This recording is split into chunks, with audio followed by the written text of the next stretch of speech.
common question I get from clients is, who should I name as my trustee? It's a decision that carries enormous weight because the person you choose will manage your assets, handle distributions, and ensure your wishes are followed after you die. Yet, it's often made too quickly and without enough thought. Many people assume any family member will do, or they pick a professional trustee without fully understanding the consequences. Their own choice can lead to mismanaged assets, legal battles, and unnecessary stress for your loved ones. Today, I'll break down exactly what a trustee does, how to choose the right person, and how to avoid the mistake that can turn a well-planned trust into a disaster. Stay with me. This decision is too important to get wrong. Now, just to be clear, I'm a financial advisor, not an attorney, so I'm not here to give legal advice. But choosing a trustee isn't just a legal formality. It's a decision that impacts the financial future of your beneficiaries. So we are going to look at it from that perspective. How to make a smart decision when selecting a trustee. A trust is only as strong as the person managing it. Your trustee isn't just a figurehead. They are a fiduciary, legally responsible for managing trust assets in the best interests of your beneficiaries while staying compliant with legal and tax rules. It's a serious job that requires responsibility, financial oversight, and good judgment. Choose the wrong person, and your estate plan could unravel, leading to costly mistakes and family disputes. So what exactly does a trustee do, and how do you make sure you pick the right one? Let's break it down. The trustee's role can be complex, depending on the type of trust and its terms. Here are some of the key responsibilities. First and foremost, a trustee is responsible for managing everything inside the trust: investment accounts, real estate, business interests, and personal property. They must handle these assets responsibly, which means making smart investment decisions, keeping records of all transactions, ensuring assets are preserved and grow over time. This isn't just about keeping the lights on. It's about making sure the trust's assets last for the beneficiaries. Next, the trustee doesn't have free rein to do whatever they want with the trust. Their job is to follow the instructions you've left behind. This could mean distributing income to beneficiaries on a set schedule, holding assets in trust until beneficiaries reach a certain age, paying for specific expenses like education, healthcare, or living costs. They also must treat all beneficiaries fairly unless the trust says otherwise. Playing favorites is not allowed. Another major responsibility is dealing with debts, taxes, and legal compliance. This is an area where a trustee cannot afford to make mistakes. They may need to pay off any remaining debts, file and pay trust tax on time, work with accountants and attorneys to stay compliant. Mistakes in tax filings can result in penalties and even personal liability for the trustee. So this is not something to take lightly. Finally, a trustee must keep beneficiaries informed about what's happening with the trust. This could involve providing financial updates, answering questions about distributions, explaining decisions in a way that beneficiaries understand. Good communication helps prevent misunderstandings and family conflicts. A trustee who ignores beneficiaries or keeps them in the dark can quickly create tension and even legal disputes. One of the biggest mistakes I see is people naming their oldest child by default. Just because they're the firstborn doesn't mean they're the best choice. It's natural to want to choose someone you trust deeply, and for many families that instinct leads them to the eldest child. However, birth order doesn't automatically mean they have the financial skills, patience, or ability to navigate family dynamics required for this role.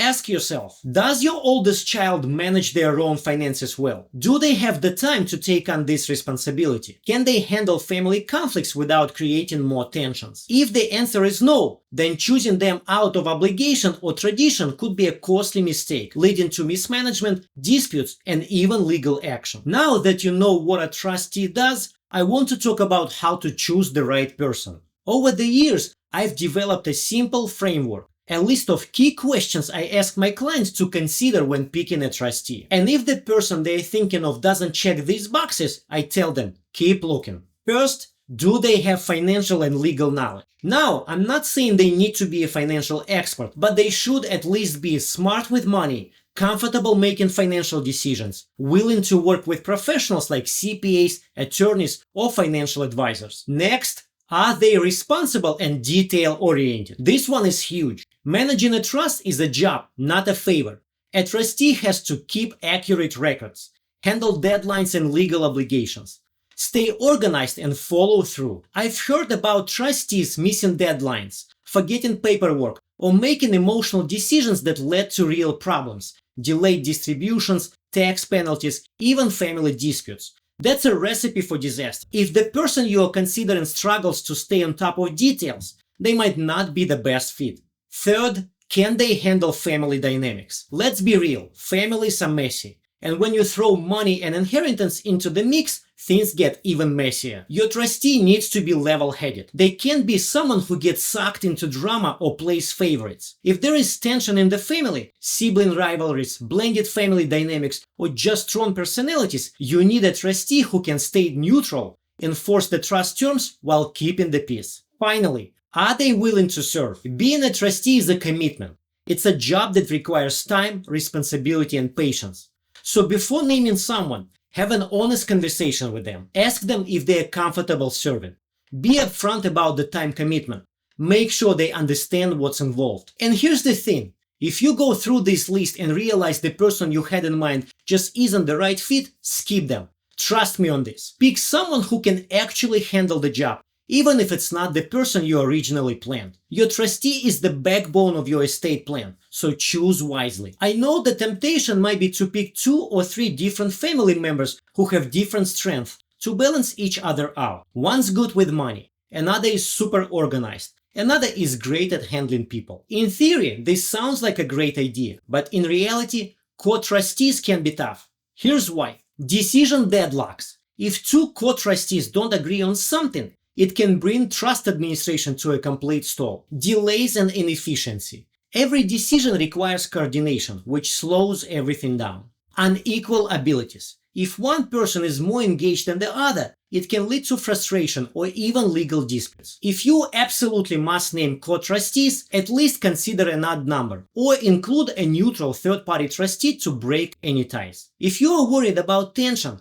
consider drafting a letter explaining your decision. That way, if conflicts arise later, your reasoning is already documented, which can help avoid disputes. Alternatively, instead of naming all your children at once, you can set up a succession plan in the trust document. For example, your oldest child could serve first, and if they can't or won't act, the role would pass to the next in line.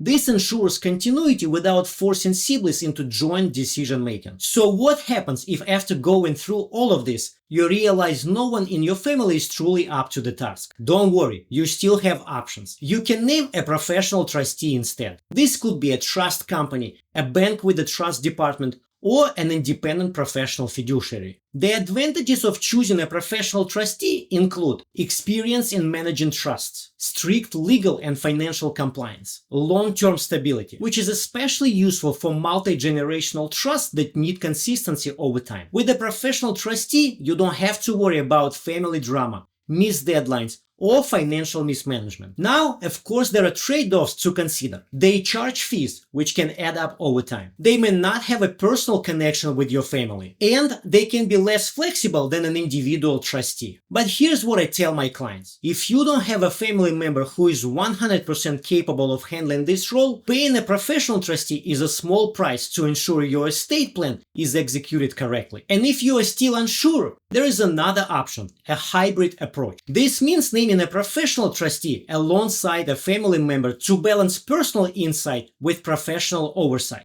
Finally, there is one more safeguard you might want to consider. A trust protector. Let's say you feel mostly confident in your trustee choice, but you still want a safety net. Someone who can step in if things don't go as planned. That's where a trust protector comes in. This role comes with the power to remove and replace a trustee if they are not doing their job properly. Step in if the trustee is mismanaging the trust. Ensure the trust is administered in the best interests of the beneficiaries. Think of it as an extra layer of protection that keeps everything on track. If you're concerned about potential issues, naming a trust protector can provide peace of mind. Choosing the right trustee is only one part of protecting your legacy. Another key decision: how you want your inheritance to be distributed. If you're unsure about the best way to divide your estate among your loved ones, check this video where I break down different distribution methods, like per stirpes and per capita, and how they impact your heirs. It's a must-watch for anyone planning their estate.